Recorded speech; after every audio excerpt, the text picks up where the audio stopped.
Hi, everyone. Welcome to this talk. My name is Jyoti. I'm going to talk a little bit about data science today. Just for my curiosity, by show of hands, how many people have been in data science or worked with a data scientist?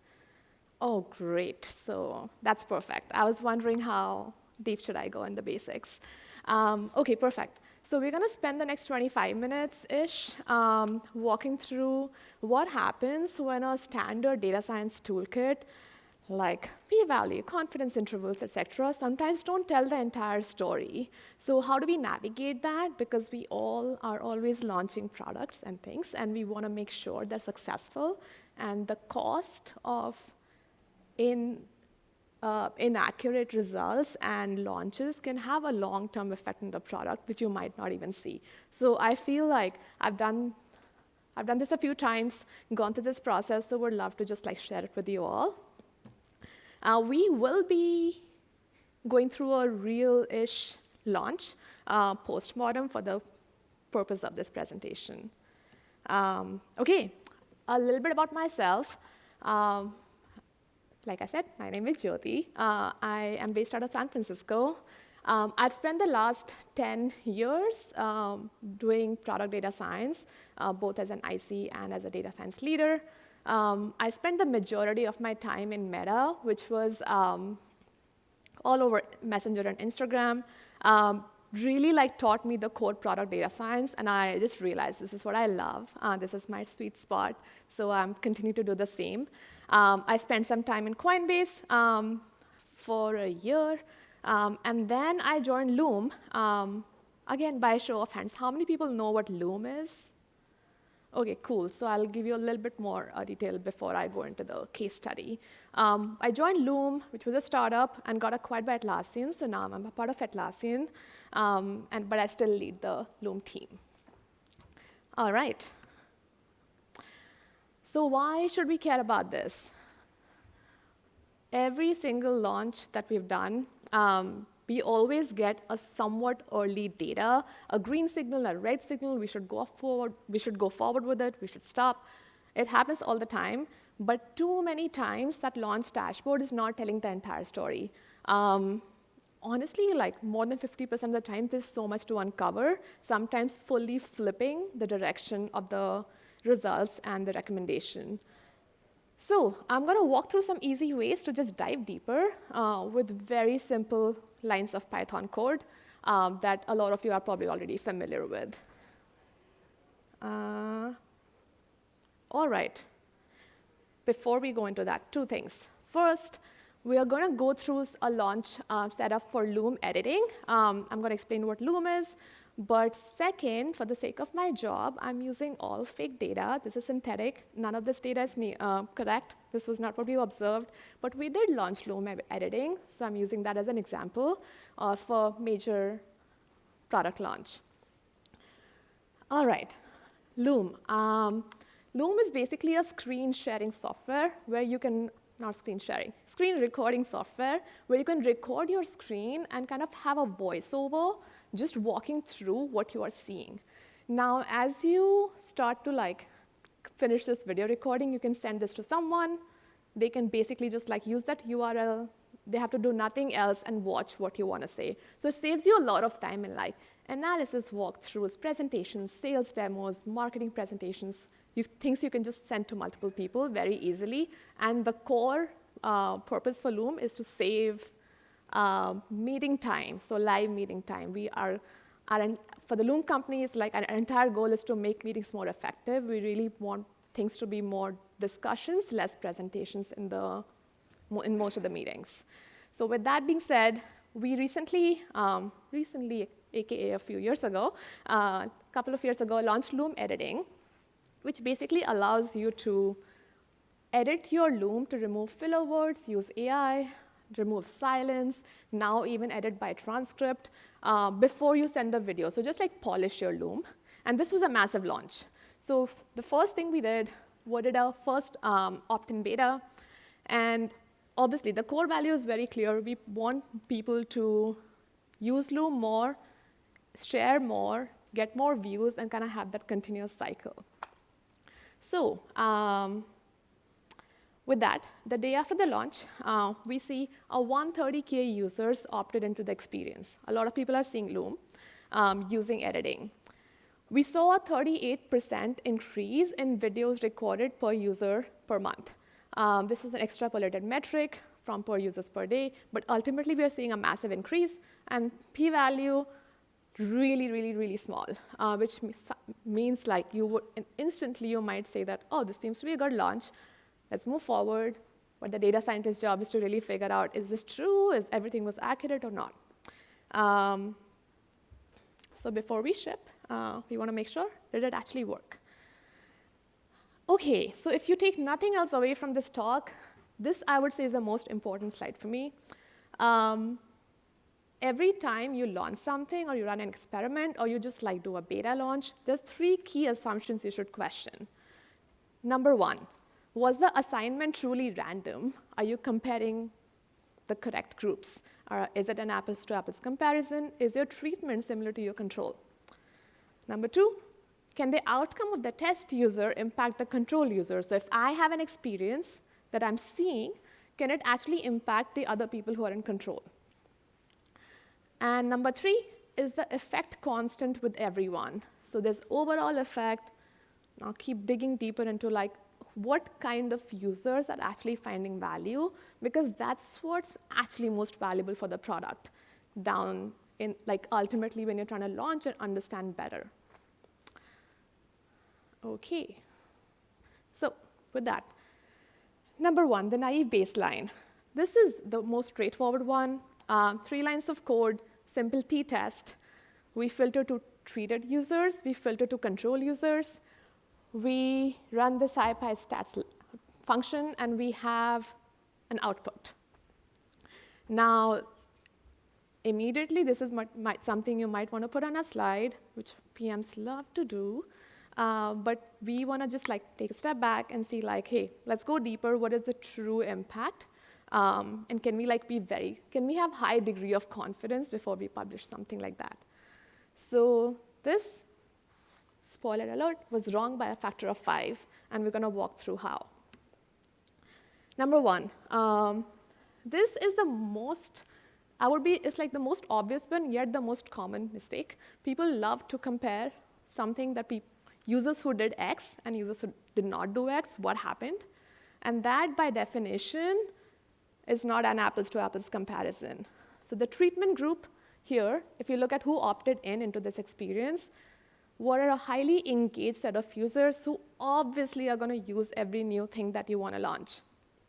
Now, with that being said, this, I would say, if you've been a data scientist or if a data scientist was looped into the product launch early on, the readout rarely happens. You definitely tend to like make sure that the treatment and control are truly random.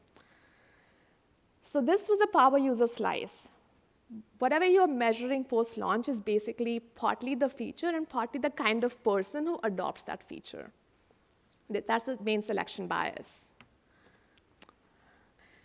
Next. SUTVA, which is called Stable Unit Treatment Value Assumption, which is basically a fancy way of saying that my outcome does not depend on your outcome. So if you do something, it should not impact my experience.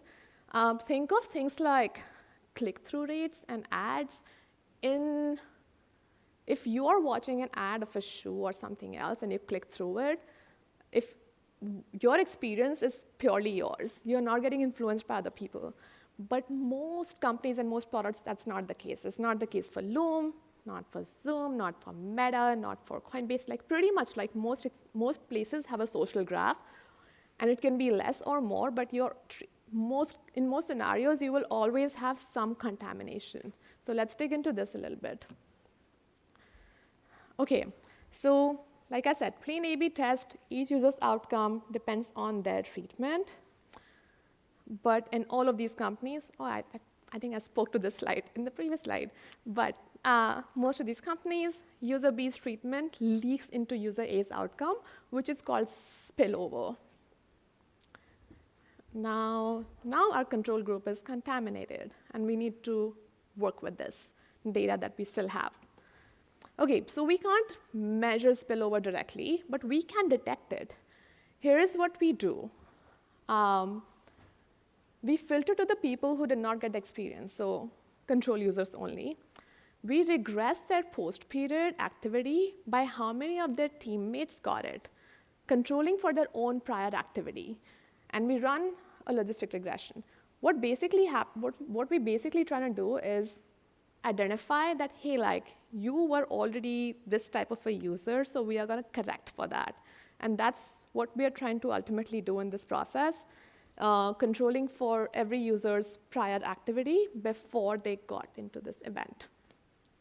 Now, amongst the people who didn't see the feature, every additional treated teammate is associated with 0.4 more videos per month, is what we find. With the treated neighbor coefficient, so this can't be the feature because they didn't have it. This is the control users, again, didn't get the feature. Now we're not simply correcting for that, and we realize that, okay, we would not, even a perfect like RCT would not have detected this. There is something broken, but we can at least like statistically identify what the issues and correct for that. There's one more method, like ultimately if you, depending on what company or what product it is, you can continue to randomize at a different level instead of a user. So for us, for Loom, teams are an easy way to randomize. Just make sure, now you're gonna have like some teams with like some giant corporations having like 2,000 employees is gonna significantly bias the result compared to the rest. All right, section 4. The opt-in trap. So this is, you'll see this in different ways, but this is the biggest source of bias in real product rollouts. Power users opt in, their outcomes look incredible, but we need to compare the controls. They compare to a control they would have been, but not the average control that we are seeing in the data. And the way we do it, my favorite and the best way to do it is PSM. That's propensity score matching. Before we jump into the code, I just want to show a visual of like how this works. Number one, we score every user with a logistic regression that predicts opt-in.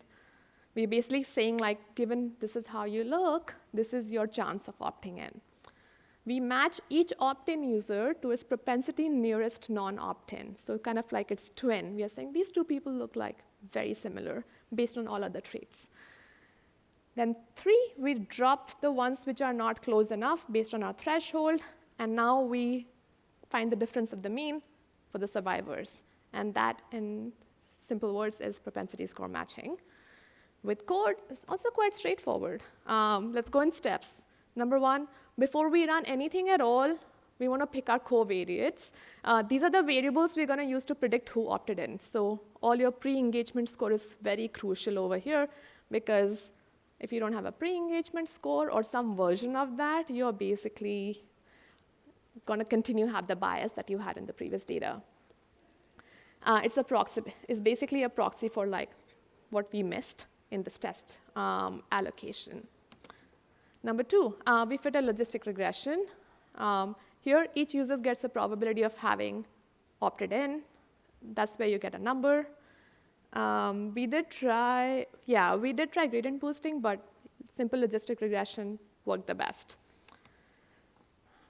All right, this is the matching step. So we are saying find the non-opt-in with the closest propensity score.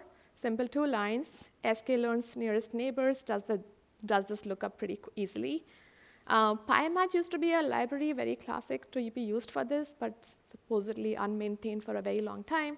But yeah, sklearn's nearest neighbors works on like 1 line of code, 2 lines of code, and finds you that nearest neighbor for each user. Now we apply that threshold or caliper, which is basically saying, hey, like if you're 98% close to me, but not 2%, that's where I'm going to create my threshold. You are not close enough for comparison. 0.02 is a good rule of thumb, but that's the idea behind a caliper. So we drop the rest which were not in that threshold. And step 4 is simple, the difference of the means of the match sample. And that is it. PSM is these like 8 lines of working code. With this, we saw that we got to a plus 1.00, versus the previous 4.28, which is significant difference in the impact. Both are great, still positive, thank goodness, but it does really change how we think about the impact that, like, what we previously were misreading. And that is all for PSM. Oh, one more thing. I strongly recommend when we do PSM, we always draw it out. We draw the curves out because it's visually very helpful to see what is the overlap of the two sets of users, their distributions. If the treated and controlled distributions, they're overlapping, then the matching is more meaningful. But if you can imagine if there's a far tail and there's barely any control users under the treated distribution, then you're just not going to find the right users. Don't even try. Doesn't make sense. The users were fundamentally very different in your original grouping. OK. So how do we know the matching worked? This is the easiest way. I would recommend doing this even in the beginning. I'm showing this now because you can compare. But essentially, pick all of these covariates and try to understand what does the SMD, or standardized mean difference, look like before and after matching. So what you're trying to say is that if I was truly comparing apples to apples, then I would not have a significant difference across, like, say, platform, like you're using on mobile or desktop, or country, or channel of sign up, any of those attributes. So you're not going to see a lot of difference in theory if your test control were good. So if it was truly randomized, this should already look pretty good. But as you can see, the previous one does not, but the green bar, which is after match, has significantly reduced the standardized mean difference. And again, I think this is a 0.1 is a common rule of thumb we use. Like, if everything is below 0.1, we can say this is balanced, and whatever difference we are seeing could just be noise. So this chart, I would say, just cross-functionally very important. So be like, yeah, groups look good, seem like balanced. We can move forward. We can actually rely on the results. All right, so same data, different question. Basically, we're saying from, like, we initially started out with, like, who used this? What was their raw mean? Simple and straightforward.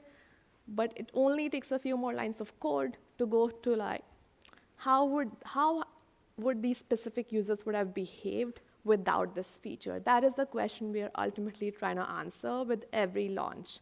Not what happens to users who did this, but if we did not launch this, what would have happened? What is that true delta?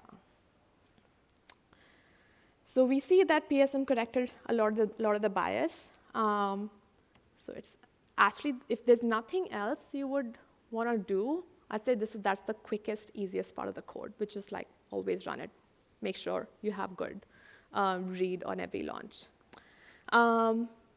Last part, heterogeneous effects. So average treatment effect is basically answering, does it work? There's an uplift basically answers, who is it for? We are also trying to understand if you're seeing a neutral / non-static result across the board. We do want to understand who did it work for. Like, is there, like, if there's a 5% iOS users for your product, but it works for them, that's still a positive news, and we want to highlight that. So in this case, I'm sorry, my y-axis is not labeled, but we are basically trying to see, like, how many videos do you typically record. So solo creators who are, like, don't have a team, basically value less from a lot of the features that Loom uses.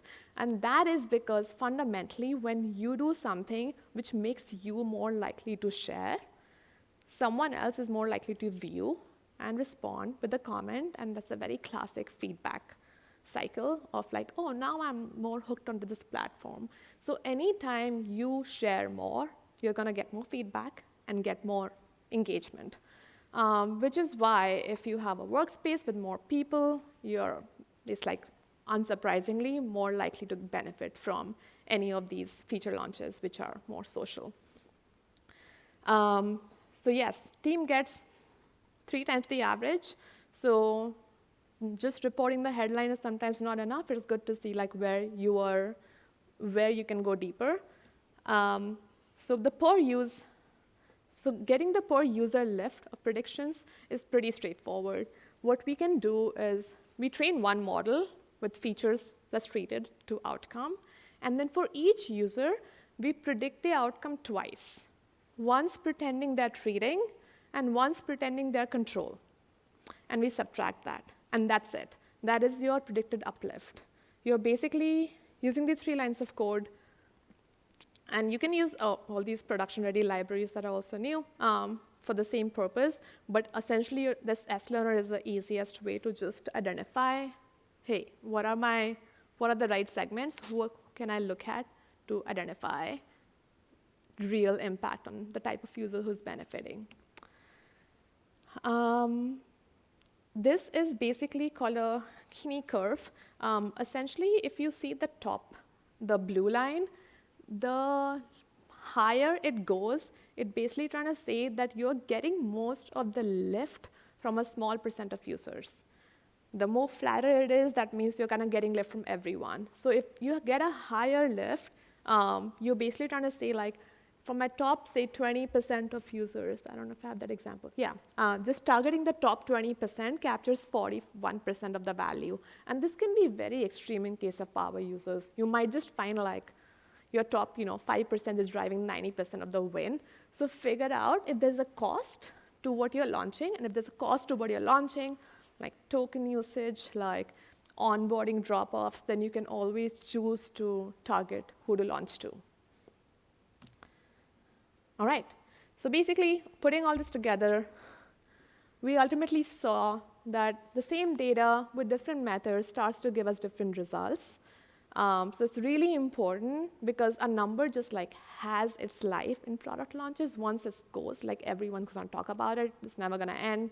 It's very hard to backtrack. So just taking like 1 hour for any launch and just like running through this code, doing basic checks is really helpful.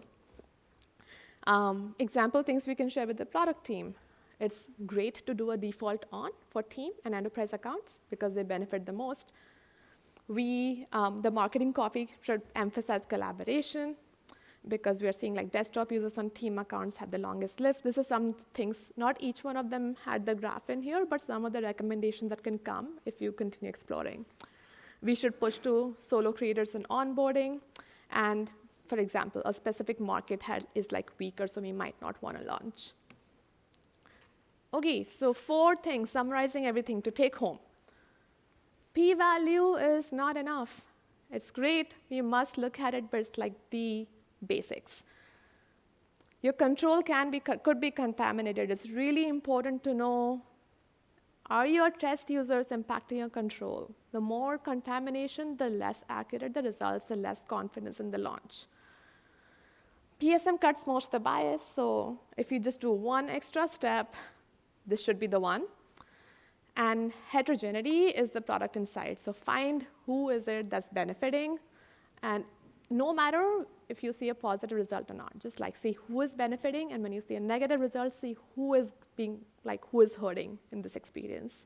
So you can always like reduce the launch scope. And resources for further reading, which should be in the slide deck shared.